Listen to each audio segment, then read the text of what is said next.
Hello, I'm SquidofLove, welcome back to another 20 minutes of gameplay. Today we are going to take a look at Darkest Dungeon, which has been available as an early access title for almost a year and is now finally released. Darkest Dungeon is a gothic roguelike turn-based RPG, a dungeon crawler that is focusing not only on the physical challenges that your heroes will have to face and surpass in order to emerge victorious, but also on the mental challenges that are waiting for them on their adventures.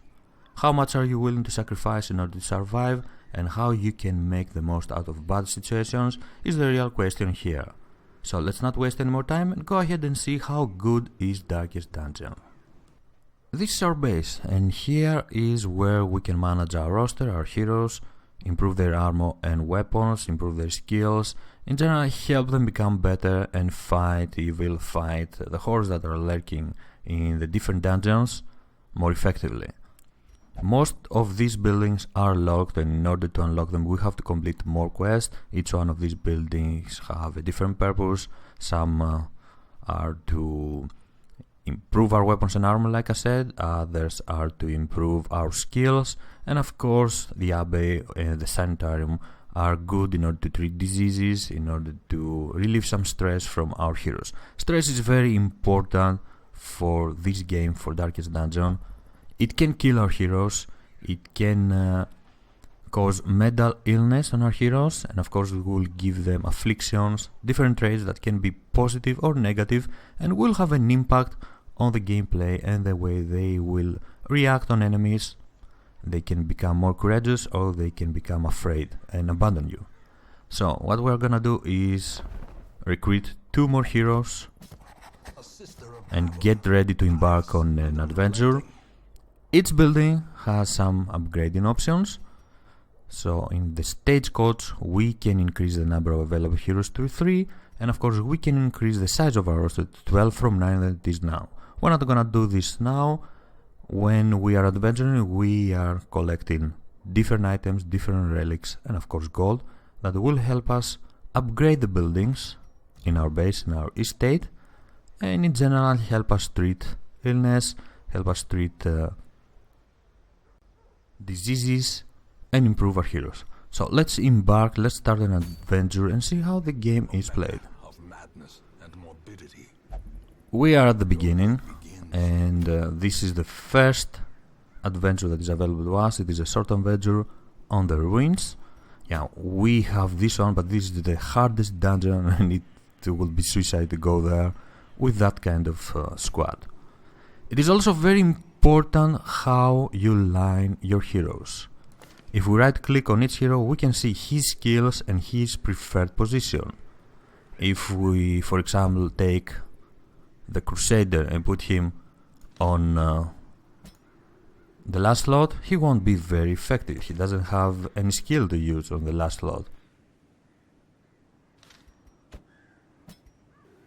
We need him at the first place, at the first slot. He will be our tank. We can do the same with the other characters and see what are their preferred position, what are the skills, and be ready for what we will be facing. So let's position them. Dismas, for example, he can be placed on the second or the third slot, and Henry, the Plague Doctor, can be placed, he prefers the third slot. And of course our healer, the Vestal, she can be placed on the third or fourth. We're gonna place her back and keep her safe, try to keep her safe. It is very important how you place your heroes. It will have a huge impact on the battlefield. And there are some skills that can change this formation. We will see them probably. Now, we're not ready yet to go on the adventure. We have to take with us some supplies. Each character, each class brings some of its own items already. So for example, the Plague Doctor is bringing antivenom that is used to counter blights, poison and toxins, and the Vestal is bringing holy water. It is very important to have torches. Light plays a huge role on the battlefield again, so I'm gonna grab 8 of them, and also food. Without food you may die. You need food to replenish your health. I'm also gonna grab 8. Do not take a lot of supplies, because if you don't use them all, you can sell them back for a price, but it will be a waste. How to tell how many of these supplies you need to bring with you? Well, you will learn by playing the game. And of course, each adventure has a different duration. For short campaigns, it will be wise to bring not a lot of supplies, and for longer campaigns, you will have to bring more. I'm also gonna bring a shovel because we might need it. And we are ready to start our adventure. Let's go. Every campaign has a different goal, so for this one we have to scout, which means explore 90% of the rooms.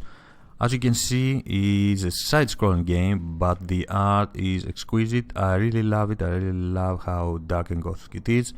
And in order to move from one room to another, all you have to do is click on the map, choose the room we wish to move on to, and proceed.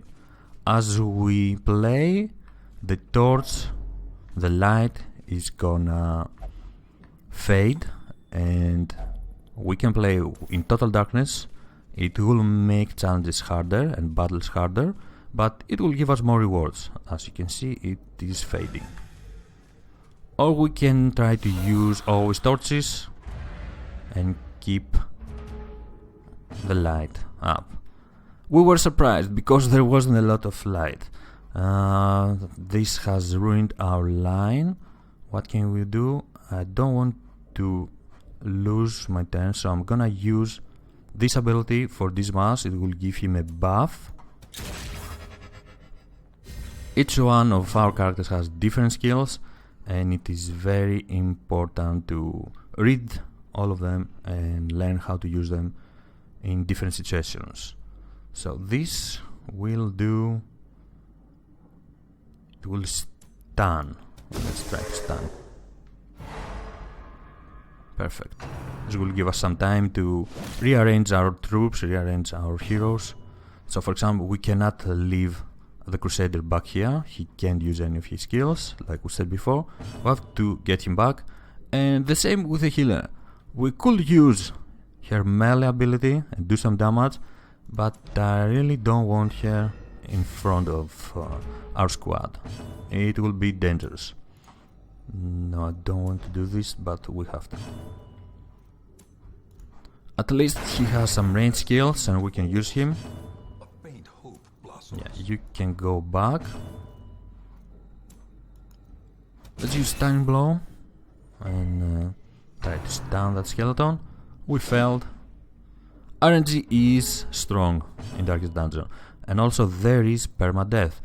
We could use this ability, but I prefer to go for stunning the skeleton. Obviously, bleed is not gonna work on a skeleton. They don't have blood. And unfortunately we cannot use stun on this skeleton because he's on the first row. So what we are gonna do, we are gonna go for the damage. Give them no quarter. Excellent, we got some money. We can now rearrange our troops.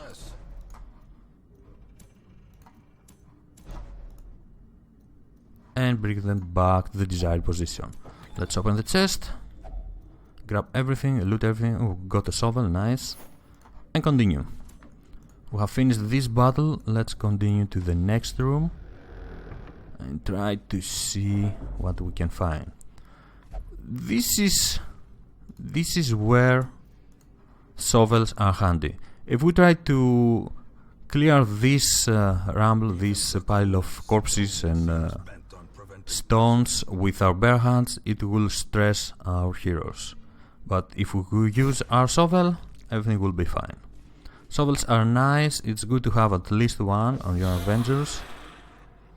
The light is fading. We're gonna keep it like this. We're gonna go again for stun. Perfect. Buff Dismas with this skill.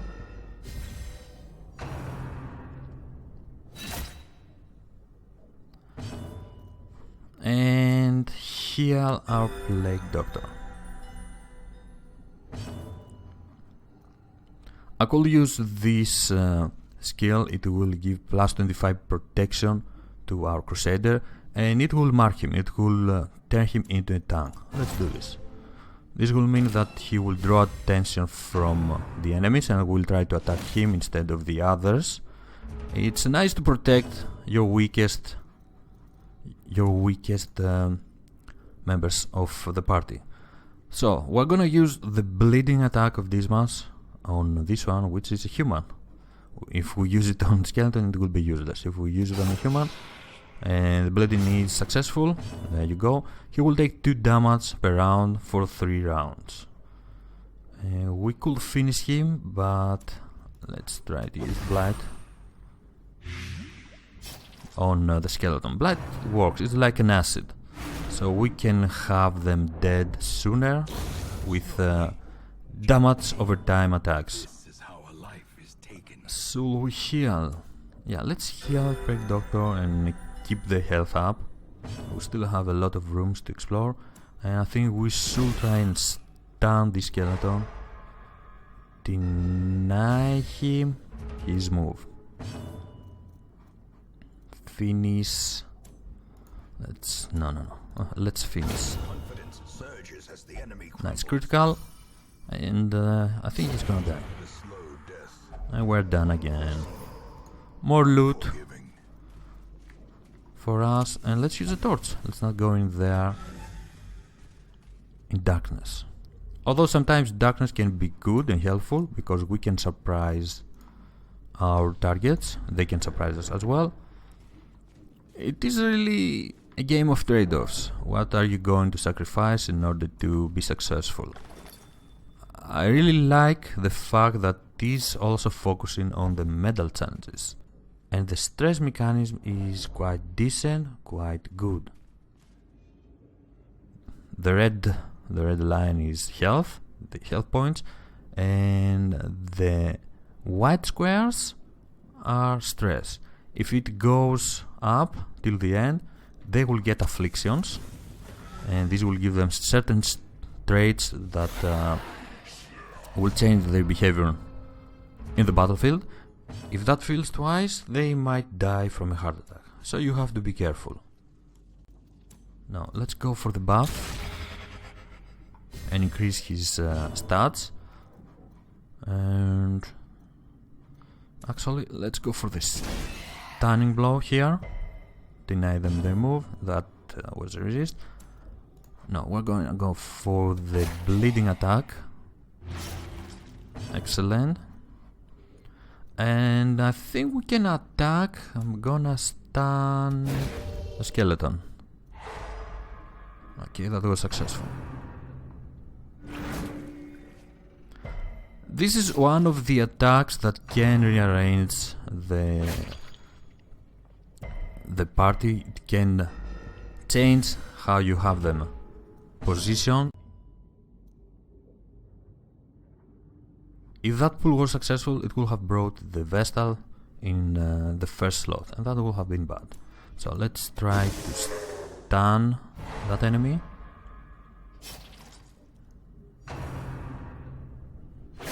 And kill this party.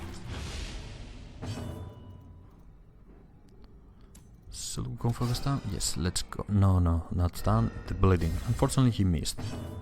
Let's continue, let's heal our Crusader. He's suffering from bleeding. He's losing 1 damage per round for 3 rounds. Yeah, it can be brutal. Sometimes this game can be really brutal. I'm gonna go for the stun. And it is not weird if you lose your entire party. There is actually an achievement for your first party wipe. So it will take a lot of time to learn this game and become better at it. It is really a challenging game. I like it for its difficulty. It can become frustrating at times because of the RNG, but it is very enjoyable, and especially the art. So we're gonna heal. Let's heal Plague Doctor.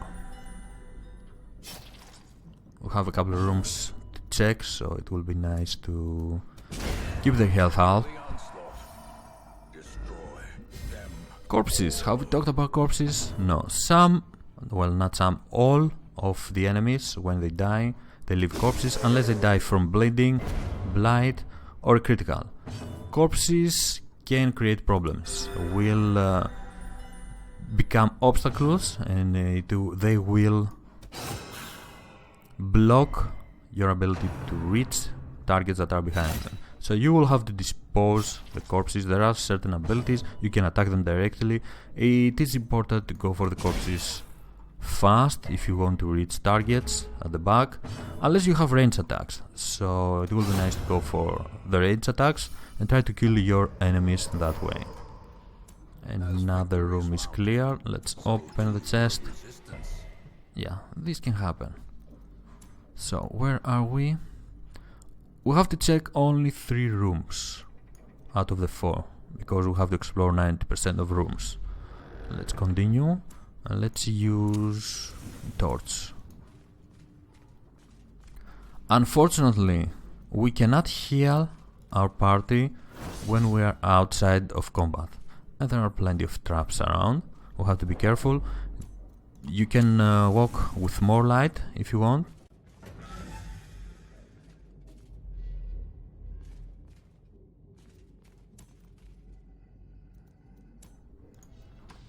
Let's go over here. Open this pack. Grab more loot. Oh, we got a lot of food. Yeah, it is possible to find food, and this is where we need food. They are hungry, and we have to fight their hunger. Let's eat 4 food and regain 5% health.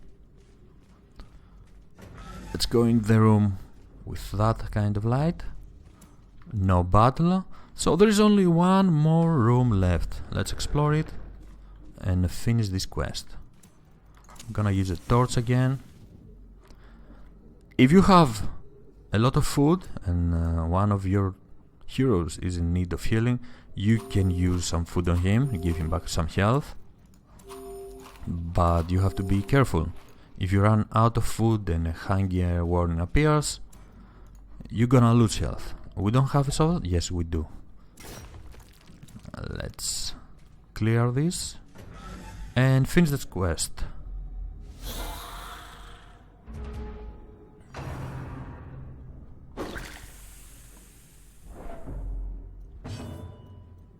Let's see. Let's go for the buff first. Buff Dismas. It will do more damage, has better accuracy, and unfortunately our bleeding attacks will be useless against this party. So no, let's go for the stun.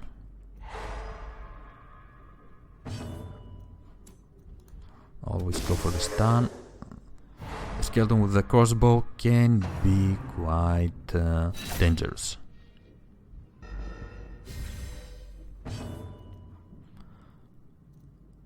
Heal. Let's heal Blade Doctor again. Nice critical, and he's back in full health. Let's finish the arbalist if we can.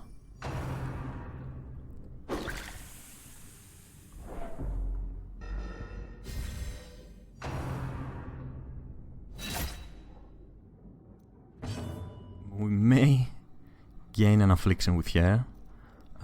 We can heal our Plague Doctor. He has an ability to heal, but will only heal 1.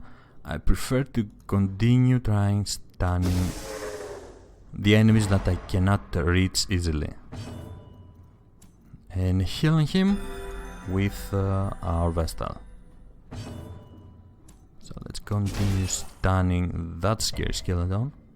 Unfortunately, that was a failure.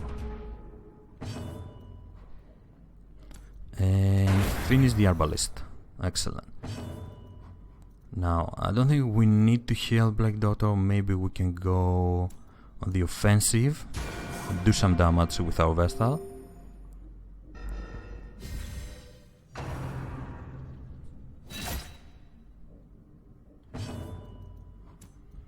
I'm gonna continue stunning whenever I can. But unfortunately that was a resist again.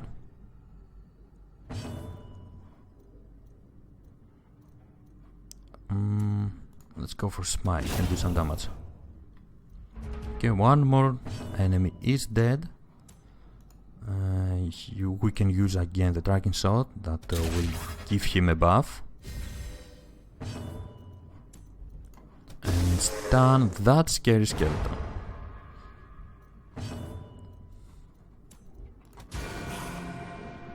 There's no reason to heal anyone now.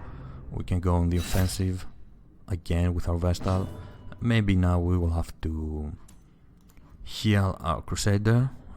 He's done, he's not gonna play on the next turn, so let's attack the second skeleton and kill him.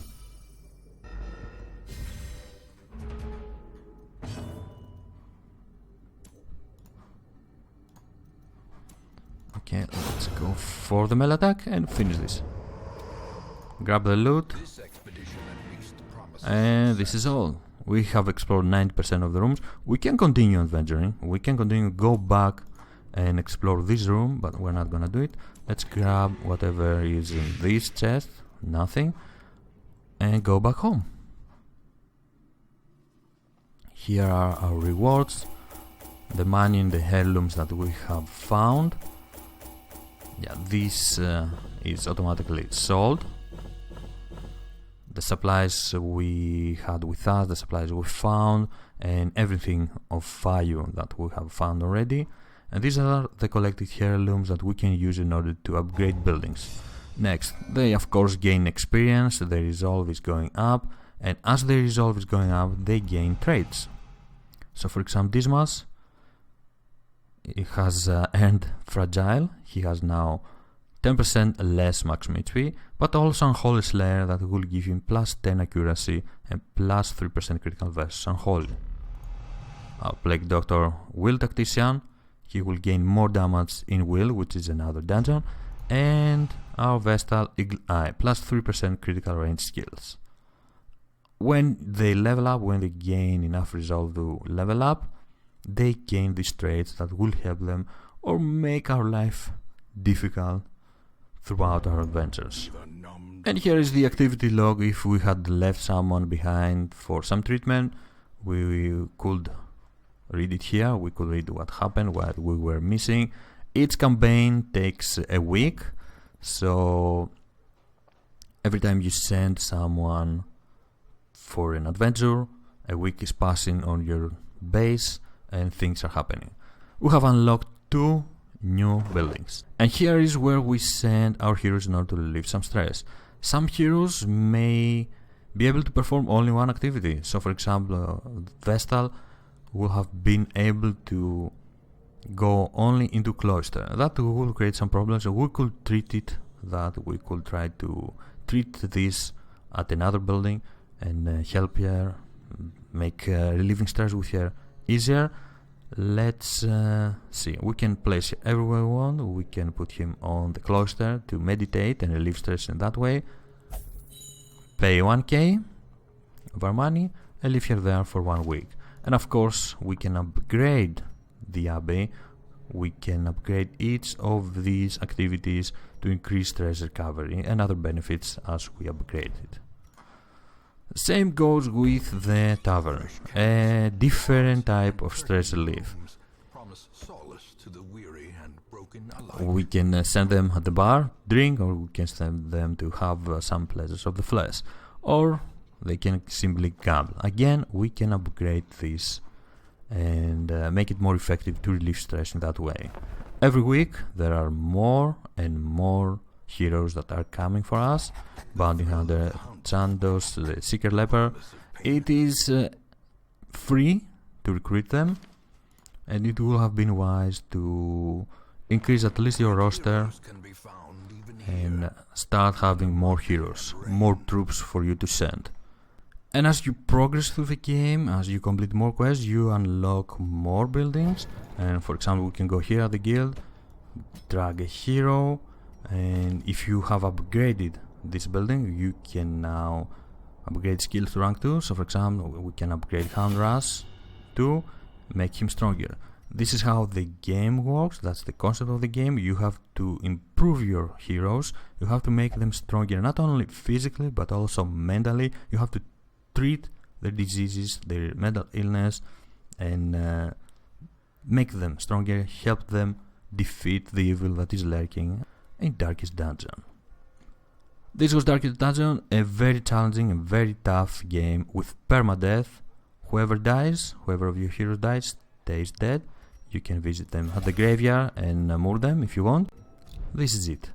Darkest Dungeon. Thank you very much for joining me watching this video. I'm SquidofLove and I will see you next time. Bye bye.